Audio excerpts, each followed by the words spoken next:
Okay. Okay, turuan ko kayo kung paano maging isang Encantadia. Hehehe. Ang gagawin lang natin ay search ang Encantadia Photo Editor.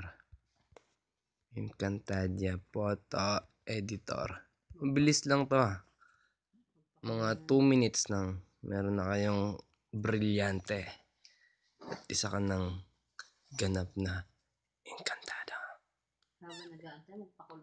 Habang hinahanap natin ng Encantadia Photo Editor,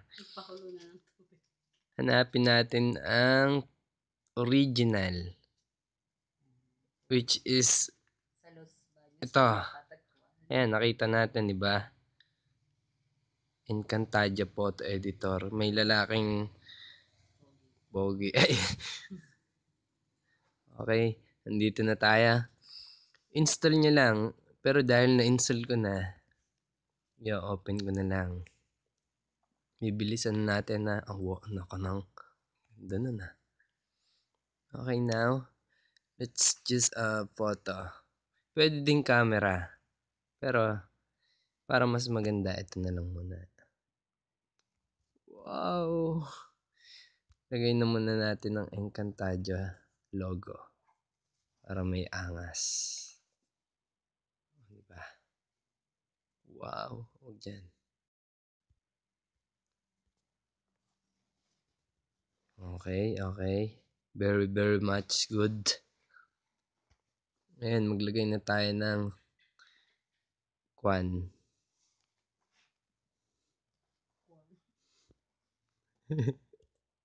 Hindi ko alam tawag. Ayan. Ganda, di ba? And pipilin tayo ng gems. Anong gusto nyong gem? Gem. Dito tayo sa dilaw.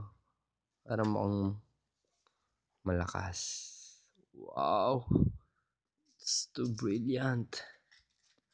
Ayan, lagyan rin natin siya sa ibaba. Para mahiwaga naman.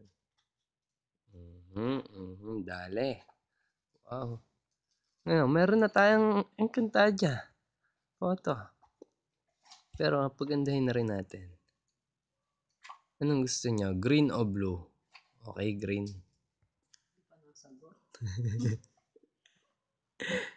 Wow. Mukha na siyang anghel. Alin dyan gusto nyo? Okay, ito ang gusto nyo ha. Ganda niya. Lalo siyang gumanda. Diba? Agree? Okay. Isa pa.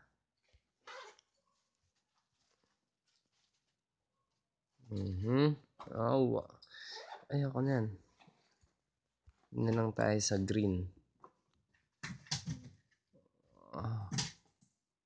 Bagay na bagay. Okay, tapos na tayo. Pwede na tayo maglagay pa ng maraming brilyante. It's up to you na.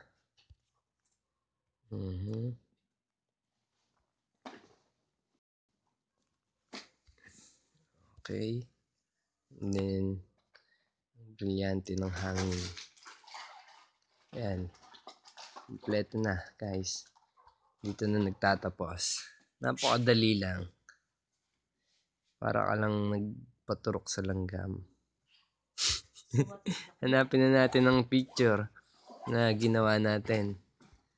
Kung effective nga ba.